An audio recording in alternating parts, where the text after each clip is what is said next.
ಗುಟ್ಕಾ ಮಾರಾಟ ನಿಷೇಧ ಸರ್ಕಾರ ಈ ಒಂದು ನಿರ್ಧಾರವನ್ನು ಪ್ರಕಟಿಸಿತು. ಇದಕ್ಕೆ ಸಂಬಂಧಪಟ್ಟಂಗೆ ಆರೋಗ್ಯಾಧಿಕಾರಿಗಳು ಸುತ್ತೋಲೆ ಹೊರಡಿಸಾಗಿತ್ತು, ಆದೇಶ ಕೊಟ್ಟಿದ್ದಾಗಿತ್ತು.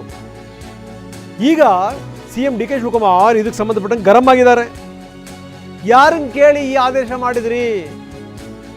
ವೆರಿ ಇಂಪಾರ್ಟೆಂಟ್ ಆದೇಶ ಮಾಡುವಂಥ ಸಂದರ್ಭದಲ್ಲಿ ಮುಖ್ಯಮಂತ್ರಿ ಗಮನಕ್ಕೆ ತರಬೇಕು ಅನ್ನುವಂಥ ಪರಿಜ್ಞಾನ ನಿಮಗಿಲ್ವಾ ಅಂತ ಕೇಳಿದ್ರು ಮುಖ್ಯಮಂತ್ರಿಗಳು. ತಕ್ಷಣ ವಾಪಸ್ ತಗೊಳ್ಳಿ ಅಂತ ಹೇಳಿದರು.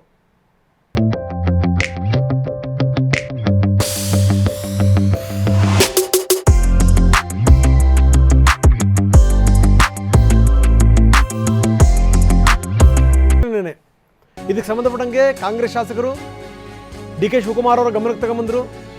7-8 ಜಿಲ್ಲೆಗಳು ರಾಜ್ಯದಲ್ಲಿ ಇದರ ಮೇಲೆ ಡಿಪೆಂಡ್ ಆಗಿವೆ. ಅಡಿಕೆ ಬೆಳೆಗಾರರ ಹೊಟ್ಟೆ ಹೊಡೆದಂಗಾಗತ್ತೆ. ಈ ರೀತಿ ನೀವು ನಿರ್ಧಾರಕ್ಕೆ ಬಂದ್ಬಿಟ್ರೆ ಗತಿ ಏನು ಅಂತ ಕೇಳಿದ್ರು. CM DK ಶಿವಕುಮಾರ್ ಈ ಬಗ್ಗೆ ನನಗೆ ಮಾಹಿತಿ ಇರಲಿಲ್ಲ ಅಂತ ಹೇಳಿದ್ರು. ಬಳಿಕ ಸಂಪುಟ ಸಭೆಯಲ್ಲಿ ವಿಷಯ ಪ್ರಸ್ತಾಪ ಆಯಿತು. ಅದು ಹೆಂಗೆ ಮಾಡಿದ್ರಿ ಗುಟ್ಕಾ ನಿಷೇಧವನ್ನು, ಆ ಆದೇಶ ಹೆಂಗೆ ಬಂತು ಅಂತ ಕೇಳಿದರು CM. ಆರೋಗ್ಯ ಇಲಾಖೆ ಕಾರ್ಯದರ್ಶಿಗೆ ಲೆಫ್ಟ್ ಆ್ಯಂಡ್ ರೈಟ್ ತಗೊಂಡ್ರು CM. ಏನಾದರೂ ಇಂಪಾರ್ಟೆಂಟ್ ನಿರ್ಧಾರಗಳನ್ನು ತೆಗೆದುಕೊಳ್ಳುವಂಥ ಸಂದರ್ಭದಲ್ಲಿ, ಏನಾದರೂ ಇಂಪಾರ್ಟೆಂಟ್ ಆದೇಶ ಬರುವಂಥ ಸಂದರ್ಭದಲ್ಲಿ ಮುಖ್ಯಮಂತ್ರಿಯ ಗಮನಕ್ಕೆ ತರದನೇ ನೀವು ಹೆಂಗೆ ಮಾಡಿದಿರಿ ಅಂತ ಕೇಳಿದ್ರು DK ಶಿವಕುಮಾರ್. ದೊಡ್ಡ ನಿರ್ಣಯ ಮಾಡುವಂಥ ಸಂದರ್ಭದಲ್ಲಿ ನನ್ನ ಗಮನಕ್ಕೆ ತಂದೇ ಅದಾಗಬೇಕು. ಈಗ ನೀವು ಮಾಡಿರುವಂಥದ್ದು ಇದೆಯಲ್ಲ, ಅದು 7-8 ಜಿಲ್ಲೆ ರೈತರ ಮೇಲೆ ಪರಿಣಾಮ ಬೀರುತ್ತೆ. ತಕ್ಷಣ ಆದೇಶ ವಾಪಸ್ ಪಡಿರಿ. ಹೀಗಾಗಿ ಗುಟ್ಕಾ ನಿಷೇಧ ಆದೇಶ ಶೀಘ್ರದಲ್ಲೇ ವಾಪಸ್ ಆಗುತ್ತೆ. ಎಲ್ಲ ಒಂದು ಕಡೆಗೆ ಕೆಲವರಿಗೆ ಖುಷಿ ಕೂಡ ಆಗಿತ್ತು, ಗುಟ್ಕಾ ಬ್ಯಾನ್ ಮಾಡಿದ್ರ ಒಳ್ಳೇದಾಯ್ತು ಬಿಡ್ರಪ್ಪ ಅಂತೇಳಿ ಅಂತ. ಯಾಕಂದರೆ 1-2 ಅದರಿಂದ ಅವಾಂತರಗಳು ಈ ಯುವಕರಂತೂ ದಾಸರಾಗಿಬಿಟ್ಟಿದ್ದಾರೆ ಒಂದು ಲೆಕ್ಕದಲ್ಲಿ.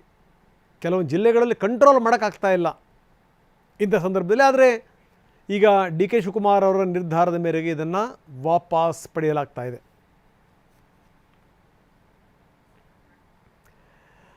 ಇನ್ನು ಚನ್ನಗಿರಿ ಶಾಸಕ ಶಿವಗಂಗಾ ಬಸವರಾಜ್ ಕೂಡ ಕಿಡಿಕಾರಿದ್ದಾರೆ. ನಾವು ಅಡಿಕೆ ಬೆಳೆಯುವಂಥ ಭಾಗದ ಶಾಸಕರು ನಮ್ಮ ಗಮನಕ್ಕೆ ತರದನ್ನೇ, ಮುಖ್ಯಮಂತ್ರಿಗಳ ಗಮನಕ್ಕೆ ತರದನ್ನೇ ಇಂಥ ನಿರ್ಧಾರಕ್ಕೆ ಹೆಂಗೆ ಬಂದ್ರಿ ಅಂತ ಕೇಳಿದರು.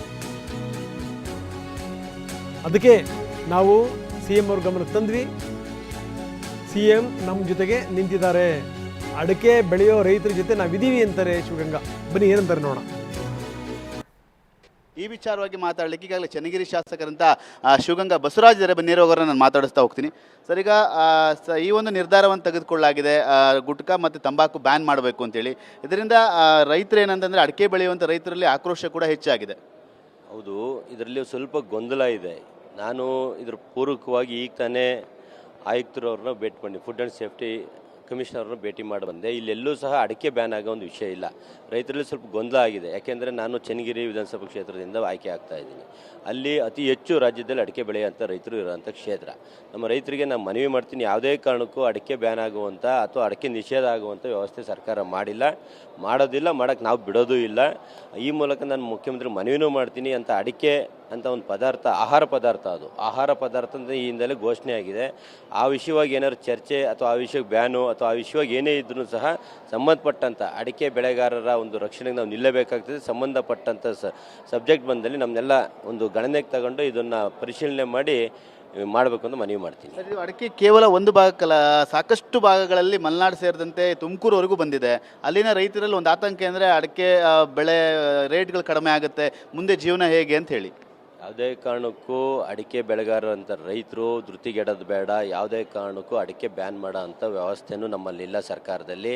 ಆ ಮೂಲಕ ತಮಗೆ ಒಂದೇ ಅದರಲ್ಲಿ ಏನಾಗಿದೆ, ಗೊಂದಲ ಆಗಿದೆ. ಪಾನ್ ಮಸಾಲ ಅಂತ ಬರ್ತೀನಿ, ಅಡಿಕೆ ಅದ್ರ ಪಾನ್ ಮಸಾಲದೊಳಗೆ ನಿಕೋಟಿನ್ ಮತ್ತು ಟೊಬ್ಯಾಕೊ ಮಿಶ್ರಣ ಮಾಡಿದಂಥದ್ದನ್ನು ಬ್ಯಾನ್ ಮಾಡ್ತೀವಿ ಅಂತ ಹೇಳಿದ್ವಿ. ಎಲ್ಲೂ ಸಹ ಅಡಿಕೆ ಪಾನ್ ಮಸಾಲೆ ಬ್ಯಾನ್ ಮಾಡ್ತೀವಿ ಅಂತ ಹೇಳ್ತಿಲ್ಲ. ರೈತರು ಓದೋದುಗಳು ತಪ್ಪಾಗಿದೆ. ದಯಮಾಡಿ ಅದನ್ನು ಪುನರ್ ಪರಿಶೀಲನೆ ಮಾಡಿ ಮಾಧ್ಯಮದವರು ತಾವು ಅದರಲ್ಲಿ ಆರ್ಡ್ರ್ಗಳನ್ನ ನೋಡಿ ನೀವು ಒಂದು ಸ್ವಲ್ಪ ಜನಗಳಿಗೆ ಮುಟ್ಟಿಸೋದ್ರೆ ಅನುಕೂಲ ಆಗ್ತದೆ. ಯಾಕಪ್ಪ ಅಂದರೆ ಇಲ್ಲಿ ಎಲ್ಲೂ ಸಹ ಸರ್ಕಾರ ಯಾವುದೇ ರೀತಿಯ ಗೊಂದಲಕ್ಕೆ ಆಗಬಾರ್ದು ಅಂತ ನಿನ್ನೆ ನಾವೆಲ್ಲ ನಿಯೋಗ ಮುಖ್ಯಮಂತ್ರಿಗಳನ್ನ ಭೇಟಿ ಮಾಡಿದ್ವಿ. ಮುಖ್ಯಮಂತ್ರಿಗಳನ್ನ ಭೇಟಿ ಮಾಡೋ ಸಂದರ್ಭದಲ್ಲಿ ನಾವೆಲ್ಲೂ ಅಡಿಕೆ ಬ್ಯಾನ್ ಮಾಡಿಲ್ಲ ಅಂತಲೇ ಮುಖ್ಯಮಂತ್ರಿಗಳು ಸಮಜಾಯಿಸಿ ಕೊಟ್ಟಿದ್ದಾರೆ. ಅದ್ರ ಜೊತೆಗೆ ನಾನು ಫುಡ್ ಆ್ಯಂಡ್ ಸೇಫ್ಟಿ ಆಫೀಸ್ಗೆ ಹೋದಾಗಲೂ ಸಹ ಅವರು ಸಹ ಇದು ಯಾವುದೇ ಕಾರಣ ಅಡಿಕೆ ಬ್ಯಾನ್ ಮಾಡ್ತಾ ಇಲ್ಲ, ಪಾನ್ ಮಸಾಲದೊಳಗೆ ನಿಕೋಟಿನ್ ಮತ್ತು ಟೊಬ್ಯಾಕೊ ಇನ್ಕ್ಲೂಡಿಂಗ್ 1 ಪ್ಯಾಕೆಟ್ ಇದ್ದರೆ ಮಾತ್ರ. ಅಂದರೆ ನೀವು ಕೂಡ ಅಡಿಕೆ ಬೆಳೆಯುವಂಥ ಹೆಚ್ಚು ಬೆಳೆಯುವಂಥ ಭಾಗದಿಂದ ಶಾಸಕರಾಗಿ ಬಂದಂಥವ್ರು, ಈ ರೀತಿಯಾದ ನಿರ್ಧಾರ ತೆಗೆದುಕೊಂಡಿರೋದು ನಿಮ್ಮನ್ನು ಗಮನಕ್ಕೆ ಬಂದಿಲ್ಲ ಅನ್ನೋ ಒಂದು ಮಾಹಿತಿ. ಹೌದು, ನಮ್ಮ ಗಮನಕ್ಕೂ ಬಂದಿಲ್ಲ. ಜೊತೆ ನನಗೆ ಗೊತ್ತಿರೋಂಗೆ ಮಾಹಿತಿ ಇದು ಮುಖ್ಯಮಂತ್ರಿಗಳಿಗೂ ಗಮನಕ್ಕೆ ಬರ್ದಂಗೆ ಆಗಿರಬೇಕು ಅನಿಸುತ್ತೆ. ಇದು ಅಧಿಕಾರಿಗಳ ತಪ್ಪಿಂದ ಆಗಿದೆ. ಆದ ಕಾರಣ ಯಾವುದೇ ಕಾರಣಕ್ಕೂ ತಾವು ರೈತರು ಗೊಂದಲಕ್ಕೀಡಾಗೋದು ಬೇಡ. ನಿಮ್ಮ ಪರವಾಗಿ ನಾನು ಅಲ್ದೇ ಅಡಿಕೆ ಬೆಳೆಗಾರ ಪ್ರತಿನಿಧಿಸಿದಂಥ ಪ್ರತಿಯೊಬ್ಬ ಶಾಸಕರು ನಿಮ್ಮ ಬೆನ್ನೆಲ್ಲಿಗೆ ಯಾವುದೇ ಪಕ್ಷ ಇರಲಿ ಯಾವುದೇ ಸರ್ಕಾರ ಇರಲಿ ನಿಮ್ಮ ಪರವಾಗಿ ನಾವು ಇರ್ತೀವಿ. ಅಂದರೆ ಮುಖ್ಯಮಂತ್ರಿಗಳ ಗಮನಕ್ಕೆ ಬಾರದಂತೆ ಒಂದು ಅಡಿಕೆ ಇದು ನಿರ್ಧಾರ ಆಗಿದೆ ಅಂತೀರ ಹಾಗಾದರೆ? 100ಕ್ಕೆ 100 ಮುಖ್ಯಮಂತ್ರಿಗಳ ಗಮನಕ್ಕೆ ಬರದೇ ಆಗಿದೆ. ಇದು ಯಾವುದೋ ಒಂದು ಕೇಂದ್ರ ಸರ್ಕಾರದ ಒಂದು ಆದೇಶದ ಮೇಲೆ ಇವರು ಅಧಿಕಾರಿಗಳು ಈ ಒಂದು ಕ್ರಮ ತಾಳಕ್ಕೆ ಹೋಗಿದ್ದಾರೆ. ಆದರೆ ಆ ಕ್ರಮದಲ್ಲೂ ಪಾಪ ಅವ್ರು ತಪ್ಪು ಮಾಡಿದ್ದಾರೆ ಅನ್ನೋಕ್ಕೂ ಬರೋದಿಲ್ಲ. ಯಾಕೆಂದರೆ ಪಾನ್ ಮಸಾಲದೊಳಗೆ ನಿಕೋಟಿನ್ ಟೊಬ್ಯಾಕೋ ಬ್ಯಾನ್ ಮಾಡೋಕ್ಕೆ ಆದೇಶ ಇದೆ.